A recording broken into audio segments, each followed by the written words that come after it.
I'm back. It's been a few minutes. I ended up creating a title block for a title page, a thumbnail for a 1956 D roll, and this is actually a 57 D roll. I looked back on my records and I did sell it as a 57 D roll. So it was just my typographical error that I called it a 56D roll. I've got it out ready to go anyway. And here we go. Parviz is my first coin in this roll. Just a second. Grab that first coin. Pretty nice looking coin. Decent looking 1957D. Let's see, we'll see what we have. Okay. This one could be an RPM. It looks like an RPM, but I'm thinking there's a possibility it could be that damaged lower punch. But I will hold this one out for Eric to take a better look at and see what he thinks. We have a concentric die gouge running through the tops of the letters in Trust. You can kind of see it right there. You can see just a little bit of a die gouge right here on the U, a little on the R there, the U, the S, and then the T. So that'll be our main marker for this particular RPM. We don't have any double die reverses known for 1957D. I'll look at a few coins anyway, just to be sure that we're not proven wrong, but it is not likely that we will run into any double die reverses in 1957D. Hello to Steven, hello to Taco John, and welcome back to Frostbite. Taco John was actually here watching the last one. He just didn't say much because he's working. Taco John, a working guy, just a working guy listening to my show. Thank you, Taco John, for making me a part of your day, and to everyone else here. Don't have anything on this one. Got a little die chip on the inside of the 5 of the date. There's a little die chip in the left wheat there. Kind of a weakly struck coin. No doubling. No nothing do I see.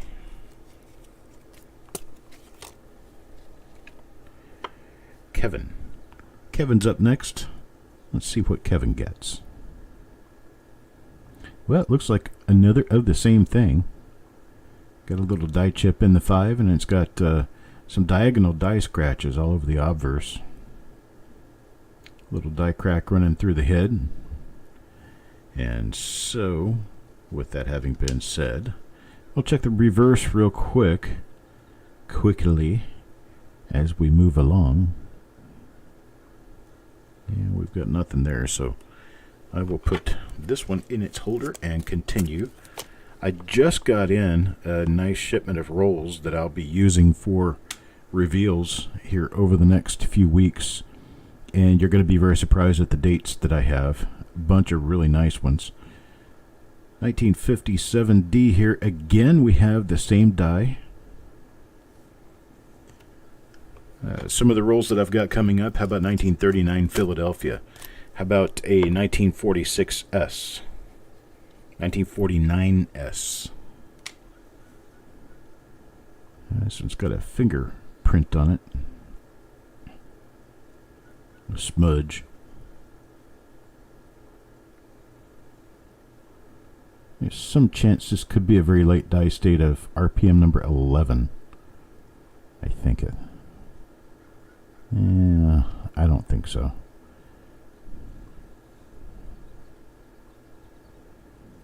It's got a lot of slight browning on it because of a fingerprint. This one will be for Carl. I'll set this one aside and have Eric take a good look at it. So far, it's the only thing that we have been able to get out of this roll. 1948S, I'll be doing a 1935D roll. 1935D, folks. It's going to be expensive, but it gives you your opportunity to own a really nice original coin out of a BU roll. The value on those things is close to $20 a coin.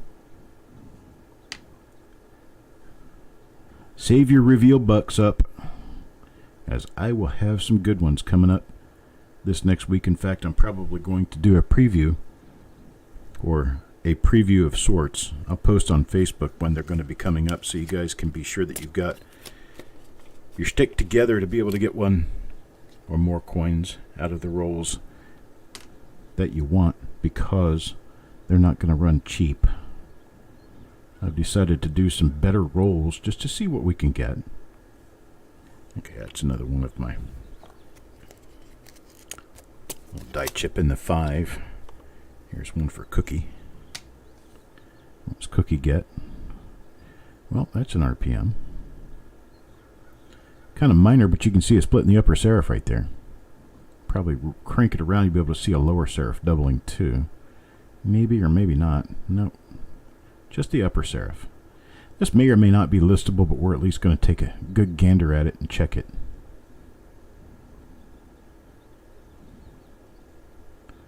Hello again, Mickey.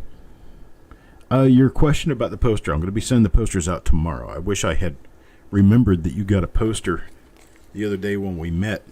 I would have brought it to you, but I wasn't thinking very clearly. I haven't thought very clearly lately.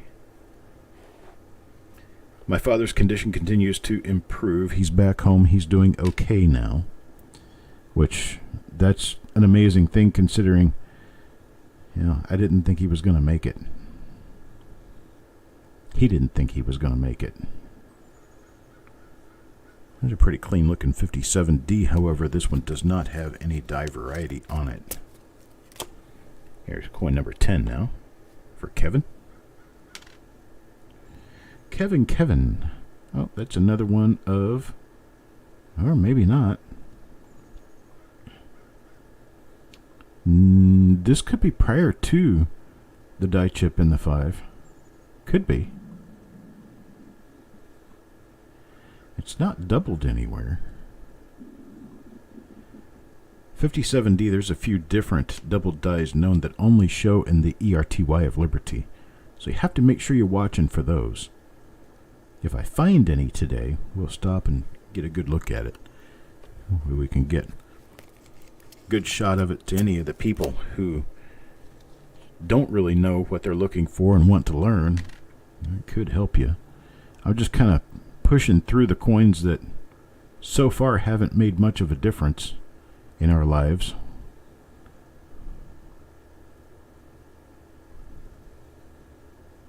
On our way to finding the goodies that I know we have some potential of finding. But nothing so far. This one's for Parviz. Now on to coin number 12 for Sissy.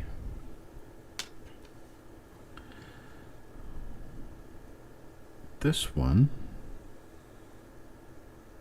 is a minor, appears to be a minor. Split lower serif RPM. So we will see if that's one that's been listed. Die crack running through the hair there. And so we have another little RPM. 3 of them so far, all 3 different. Here's one for Eric. And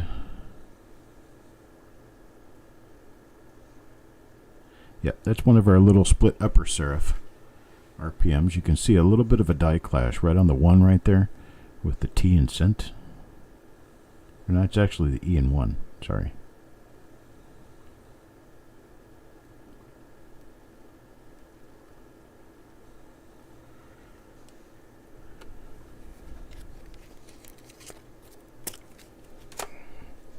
Let's see, Sureg now.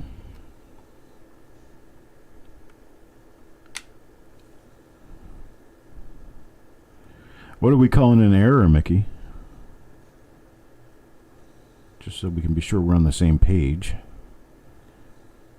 Because if their QC actually allows nice errors to come through, that actually kind of raises the interest level for the coins.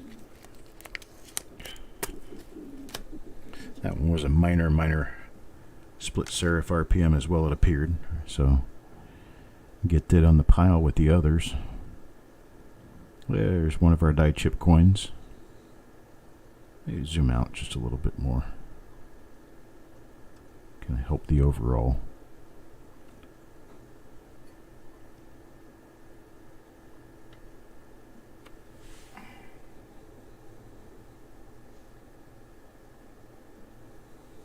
There we go.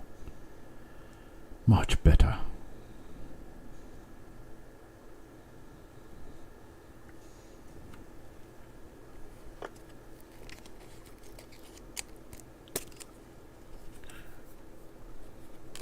DDOs and DDRs. Okay. Those would be die varieties, but yes. They're not actually errors. There's a difference. There's a difference in how people collect them and how they study them, and well, there's just a lot of differences between them. An error coin, and that's multiple clash there. That's 3 different clashes. You can see it right here. There's a curve on the C of cent. 1, 2, 3 different times. That's pretty neat. Yeah. And here's the T of cent. Or no, the E of 1, I'm sorry. 1, 2, 3. 1, 2, 3. So a triple clash. Leighton, I'm not sure if I've seen your email. Remind me of a subject, and I will let you know.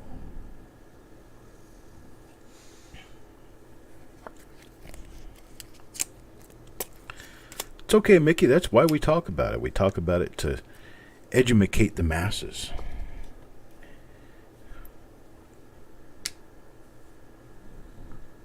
We have to pontificate about coins. I can't see the serifs this far away, so I have to move back in just a little bit right there.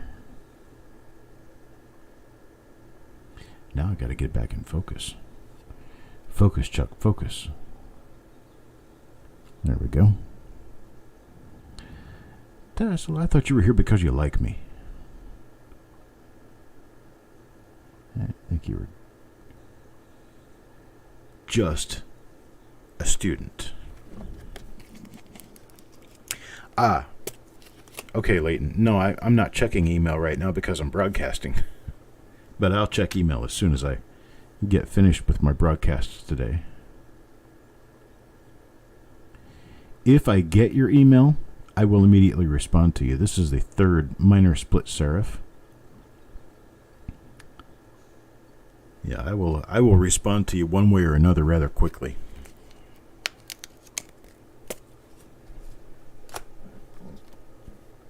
All right, here's number 19 now, Taco John.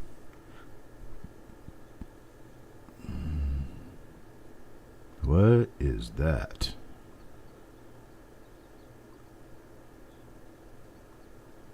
Well, that's an interesting oddball little thing. It looks like a piece of metal that was scraped off the edge of the corner of the mint mark and just sitting out there. But it could be part of an RPM. We'll take a closer look later, but not now. Yeah, that's kind of interesting. Let me get my hand out of the way. There we go.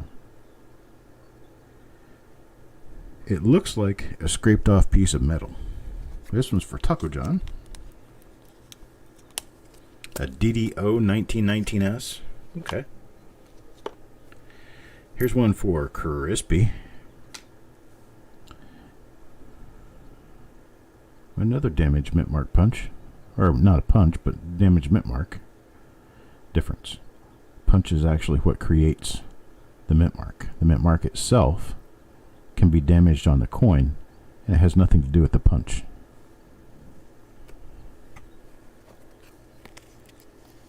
That's not necessarily true, Dennis. I hear a lot of people say that as being the definition difference between varieties and die varieties and errors, but it's actually not true. A cud is not a variety. A cud is an error. Once a cud happens on a die, all the subsequent coins struck have that cud. So a cud is repeatable, as are any other die errors, because it's something that happened to the die. So cuds, large die breaks, broken dies, clash marks, those are errors to an effect one way or another, and they're all considered die errors because it's something that happened on the die that developed on the die, just as this chip in the 5 did here. Developed on the die. When did I sell the 1950D Jefferson roll? 2 weeks ago, 2 or 3 weeks ago, before I went to Florida. But this developed on the die after the die was placed into use, and we can see in this roll that it's on multiple coins, but it is not a die variety. Die varieties involve doubling that was created on the die at the time the die was actually created, or before it was hung to be used on a press. So that would be double dies, repunch mint marks, over dates, repunch dates, things like that. Over mint marks, but not cuds. Not broken dies, not a mule coin. 2 different designs, one obverse and one reverse, that don't belong together. That's another die error. Or it could actually be a striking error.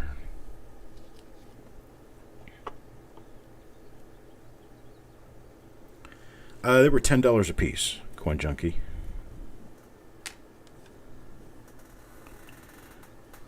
Let's see. There's our little multiple die clash again. Let's see, that's another thing that would not be considered a die variety. If you're going to consider it anything, it would have to be an error.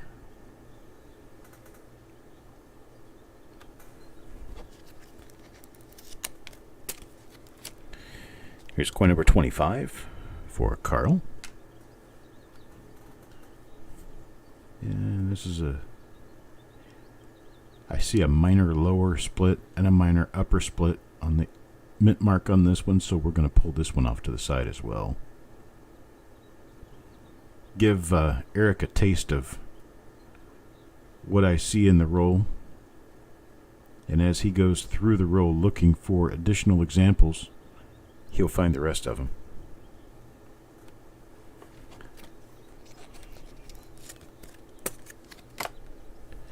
Here's number 26 now, one for Dennis.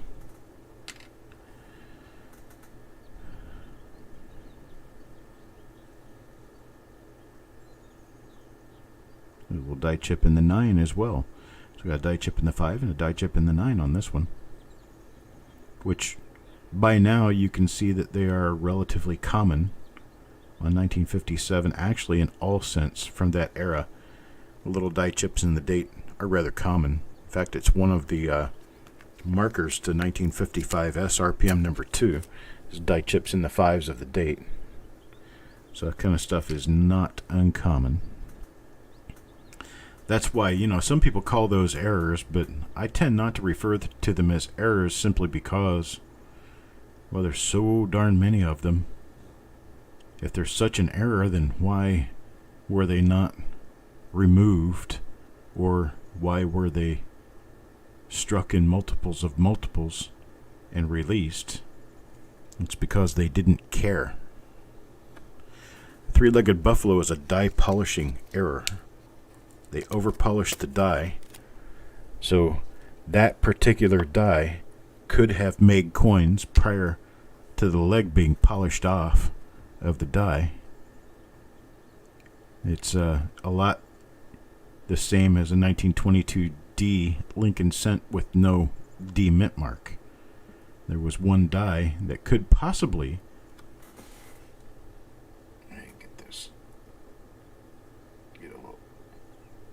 irritated at my lighting here, that could possibly have not had a D mint mark, but we don't know for sure. But we know all the other known die pairings did have a D mint mark. They just kind of wore off, or were polished off. Likely wore off, because they used those dies to death in 1922.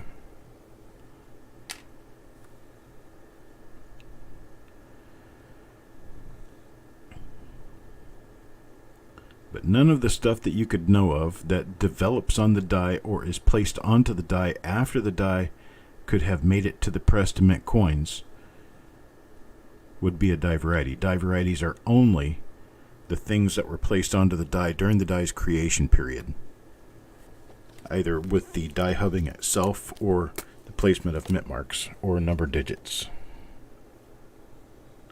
depending on how old and what style of die making they use to create the particular die we're talking about. It's be generally older or newer. But this division between definitions is rather necessary when you're talking about a book that you want to look something up in. Die varieties are generally written into books about die varieties and not about errors, and the other way around. So if you're wanting to find a book about the bi-die errors in Lincoln Cents, there's another little minor split lower serif. If you want to find a book on the minor little bi-die errors on Lincoln Cents, don't look through a variety book because you're not going to find them. Knowing the difference is most of the hurdle out of the way.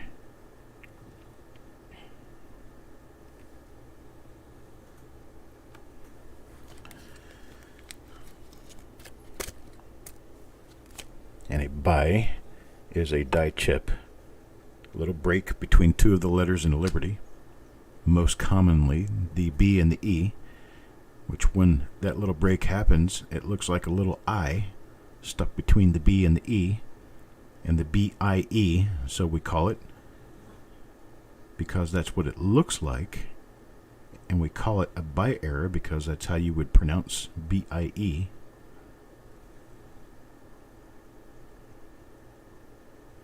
So we call them bi errors. They are not varieties. There's another thing altogether. A variety is different from a die variety, and a type is different from a variety. So your types are like Franklin half to Kennedy half. Those are two different types. But then you have varieties like large dates, large letters, small letters, different kinds of mint mark punches that are used in the same issue. Things that weren't necessarily meant to be noticed, but were done on purpose. So they changed that 1960 design on Lincoln Cents.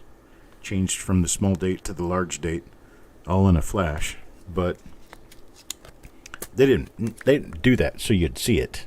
They didn't do that so you mean to see it. So a type is two different designs altogether, and a variety is a change in the design during a given issue. So you change the design in mid-year 1982, and you have large dates and small dates. Large dates came first, small dates came last. We know that because, well, in January and early in the year, February, March 1982, when the 1982 Lincolns first came onto the scene, there weren't any small dates.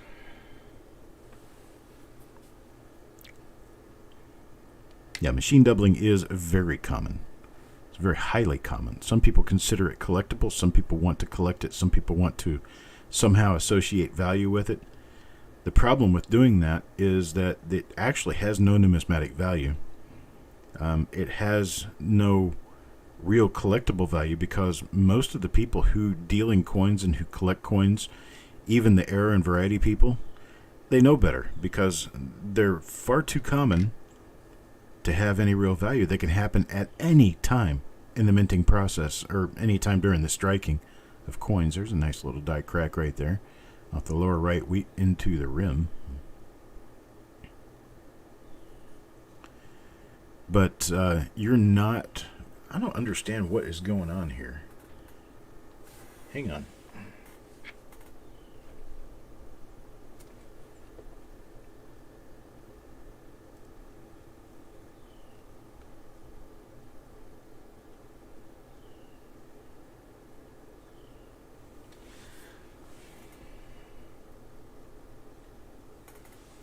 My lighting was not playing nice. Everything was coming out way too dark. There we go. That'd be a little better.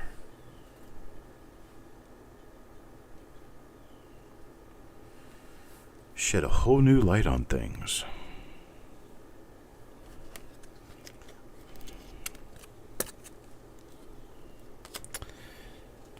Dennis, the definitions that I'm giving you are not my own definitions. They're definitions that were set by CONE and NECA back in the 70s when the real study on this stuff first started.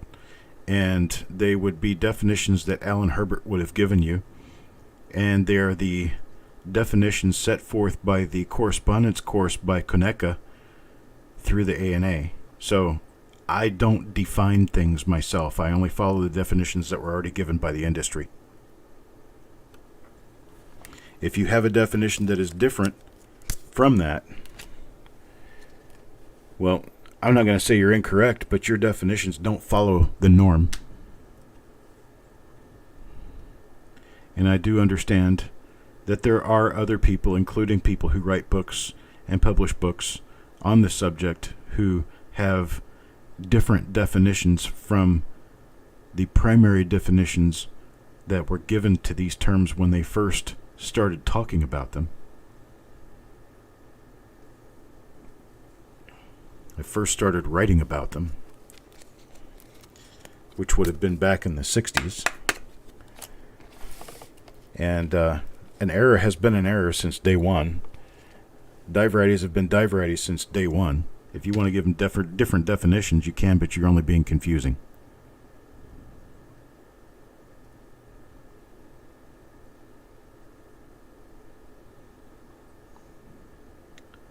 A type is two different designs on a coin. A subtype is when the design was changed and left changed and doesn't involve things that are changed every year like the date. So we're talking about, let's say for instance, the 1853 arrows and rays quarters, and then there was the 1853 arrows quarter, or without the rays. Those are subtypes. They're things that are collected by people as the same series, yet a different kind of coin. So then there's like the the Liberty, $20 Liberties that spell dollar out on the reverse, and the other ones that don't spell dollars out. There are the seated coinage that says United States of America on the front, and the ones that don't. There are some people get into the types where the mint marks change. So you've got obverse mint marks and reverse mint marks, or mint marks in different places. Some people consider that a subtype.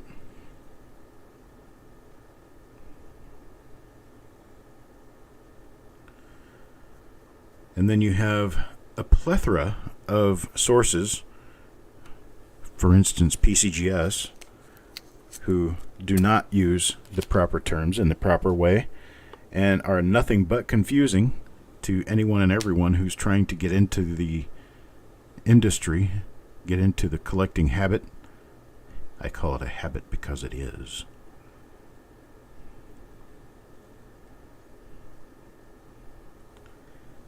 So for instance, when they have a rather minor double die, they label it as a mint error. It is not a mint error. But PCGS is not into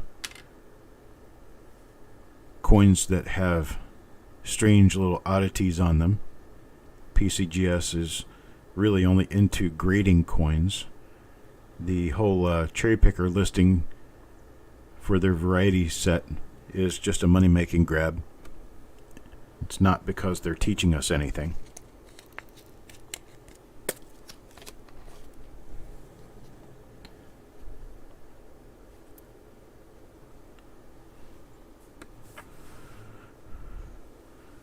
The Complete Lincoln Cent Encyclopedia by Shane Anderson, I would give that book very low ratings. I mean, it's an extremely general book. It's not very big. It doesn't have a whole lot of content, and I think it's way overpriced for what it is.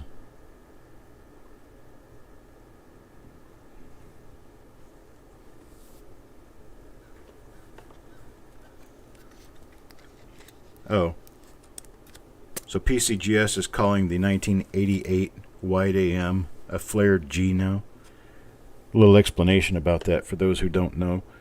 The wide AM design, 1988, what they're calling the wide AM design is a transitional that went into the 1989 design, because that's the same design that was used in 1992 and has been used on the reverse of most of the proofs since then. And, or up until 2008 anyway. But the wide AM design was the 1992 difference between that and the close AM. In the 1998, 1999, and 2000 difference between wide AM and close AM. Well, the wide AM design for that particular purpose makes sense, but when you take that exact same design and you apply it to a 1988 coin, you call it a wide AM, well, then you're talking about a difference between reverse number 5 and reverse number 6, both of which are wide AM.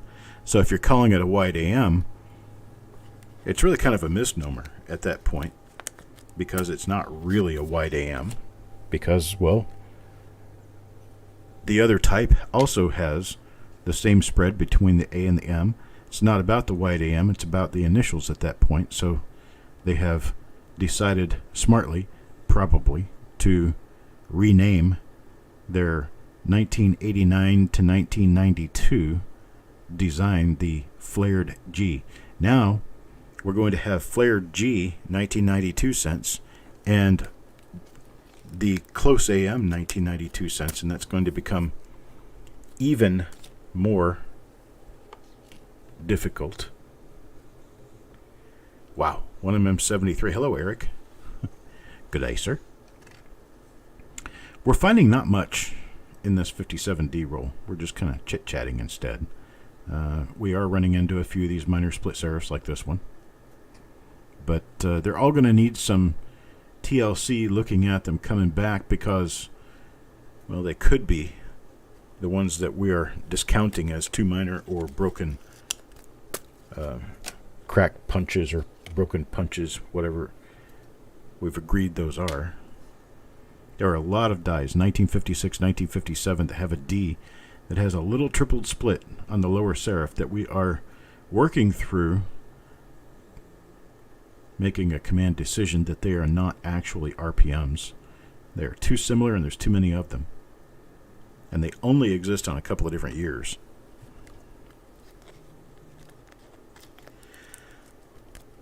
No, Carl, I've not seen any articles by Kaneka. I don't see anything Kaneka does. Generally, I'm not a member. Here's another one of those. So Eric says this is probably number 73. Nice little clash mark. Triple clash mark. Probably have a few of them in here. Some that I could possibly have missed, but they'll be caught on the rebound. Here is the last coin of the roll. This one's for Harlan.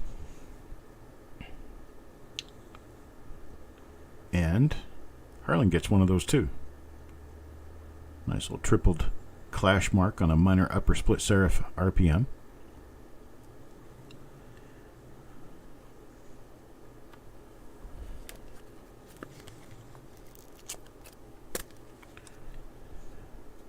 It is number 73. Okay. So now we know that for sure. And I am done with another stack here. And I'm going to need to take about a 45-minute break and do the 1950D roll on time this afternoon. That's going to be at 4 o'clock. And I want to let everyone know for sure that we will be having an auction this evening. The list is ready online at coppercoins.com/auction. It will start at 7 p.m. promptly today. I just want to let everybody know that it's coming up today. I have not sent last week's packages out yet, so they will go out tomorrow. And anyone who gets and pays for items this week that got and paid for items last week, they will go in the same box, and I will not charge you extra shipping. That's all I've got for right now. I appreciate everybody stopping by. I'll see you at 7 p.m. for the auction. At 7 p.m. Eastern Time for those not living in my time zone. Subtract your hours as required. Oop, there's my critter again. But I still don't see it. It took off from somewhere and I don't see where it went. Okay, well, I'm going to go find my critter and I'll talk to you guys later. I appreciate it. I'll see you at 7 p.m. Or no, actually at 4 p.m. Sorry, 4 p.m.